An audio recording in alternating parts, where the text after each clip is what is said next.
you, I've got one more unplanned stop in front of one of our favorite mausoleums for a quick peek inside.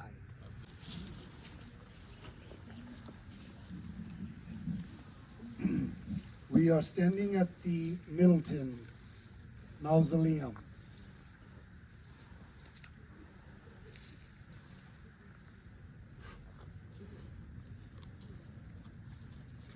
Edward and Martha Middleton were both born in England.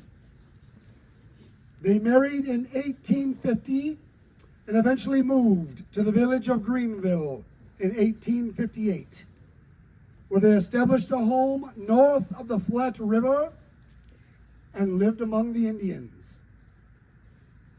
Edward Middleton built the first flour mill on the Flat River at Lafayette Street. He later expanded, building another mill and a bank on the other side of Lafayette Street. The Middletons had 7 children. Only 2 lived to adulthood. One child died at birth. Their daughter Emily died just 2 days short of her 2nd birthday. Son Willie, born 3.5 months after Emily died when he was just 18 months old. Less than 2 months after Willie died, their son Eddie died, playing on the dam below his father's flour mill. He was just 7 years old. All 3 children who died so tragically young are buried with their parents in this mausoleum. Despite their deep sorrow, inside the mausoleum is a classic statue of the Angel of Hope. She has her hand across her chest, signifying her faith. This angel watches over the Middleton family for eternity. Among the lands purchased by Edward Middleton, eventually renamed Tower Park, were the 32 acres of Forest Home Cemetery, purchased by Carpenter C. Merritt in 1872 and developed into this final resting place for so many of Greenville's early citizens. The Middletons, with their flour mills, were self-rising, part of Greenville's upper crust, and indeed role models in the community. Yes, the Middletons had a lot of dough, but these tragedies were not needed.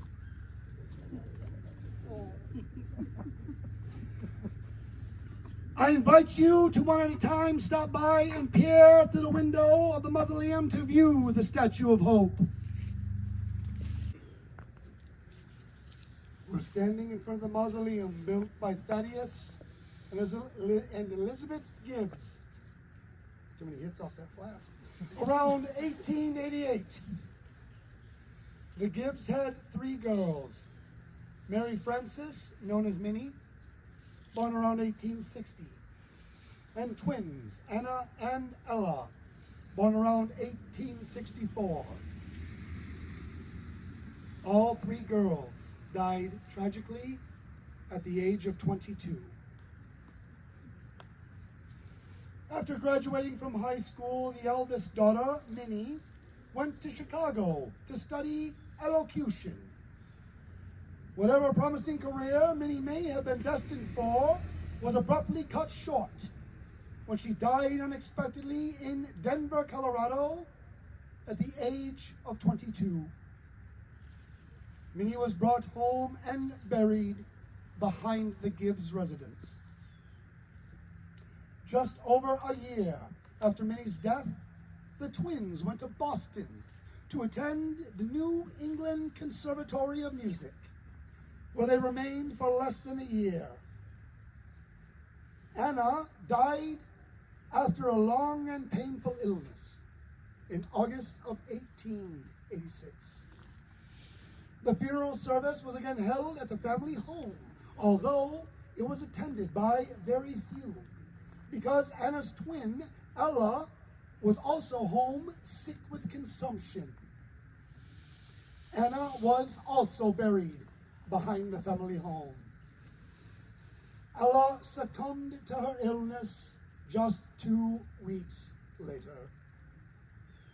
After the funeral service at home, Minnie and Anna were disinterred, and all 3 girls taken by funeral procession to be buried at Forest Home Cemetery.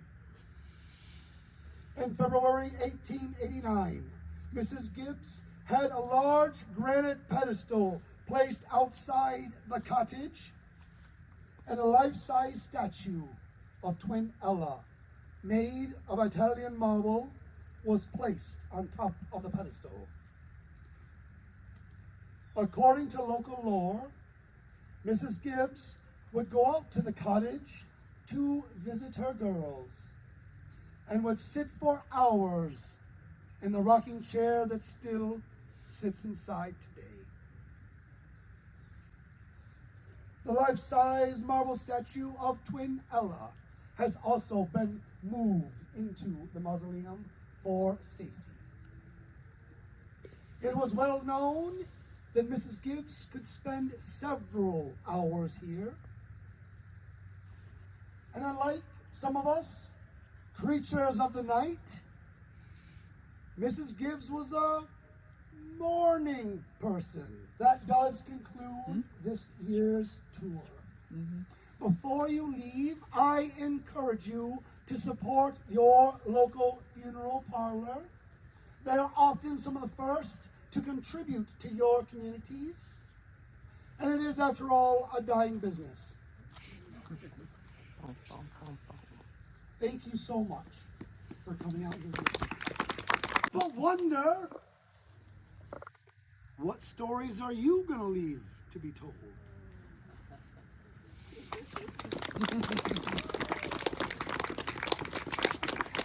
Thank you, everyone. And as you leave, please keep in mind that this last 11 years has been an act of pure volunteerism on my behalf and the folks that are the Friends of Forest Home that have been doing the research for me these 11 years now. This is over because we're out of volunteers. And that means that after tonight, we're losing a little part of our local history that I've tried to keep alive for you.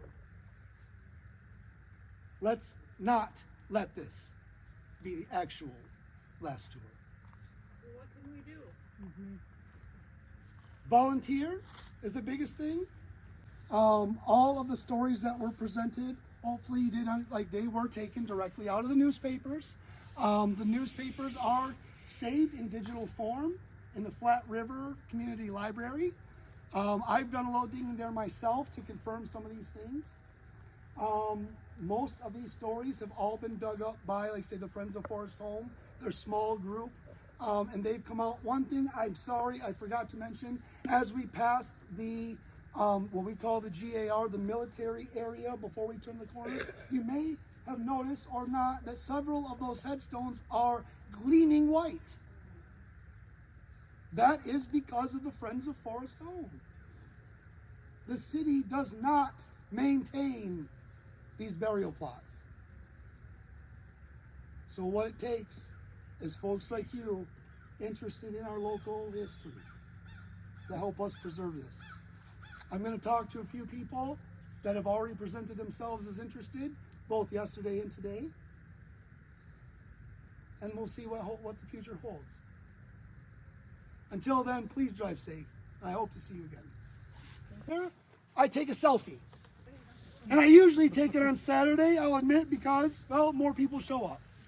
But this is the absolute best Sunday tour we've ever had. And if you fine folks don't mind, I would love to get you into my selfie.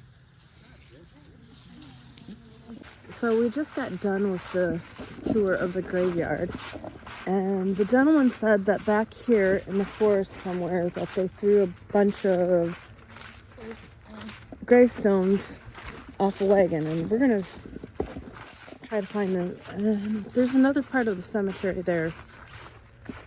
No clue how to get over there, but there's definitely a path that we're going to take.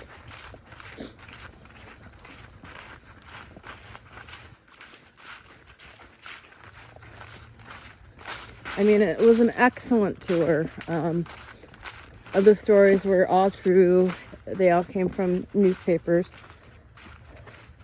This is just a wonderful thing. And if you want to donate, the link will be down below. So they can still have these tours and do things, which would be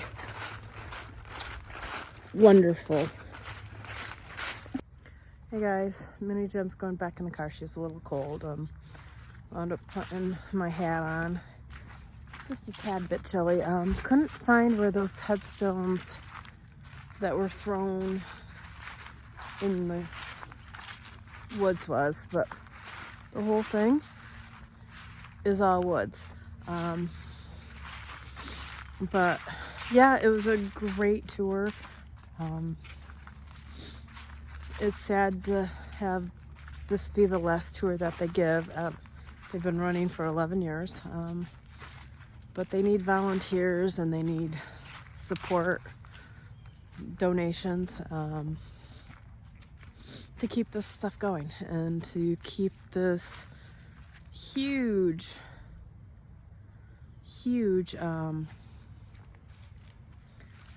cemetery going. It's 35 acres. I think the gentleman said this is the Civil War part, and that is Babyland right in there. I did a live with this about talking about Babyland before. I'll put the link down on there too. But yeah, this is just beautiful. So we're at the very far end of it. This is where it started, and then it goes way over there, all the way over there. But yeah, it's a beautiful old cemetery. Come check it out if you're ever in Greenville. Be respectful. Pick up trash if you see it. That's what we've been doing as we walked. So yeah, we will catch you later, Gators. Bye.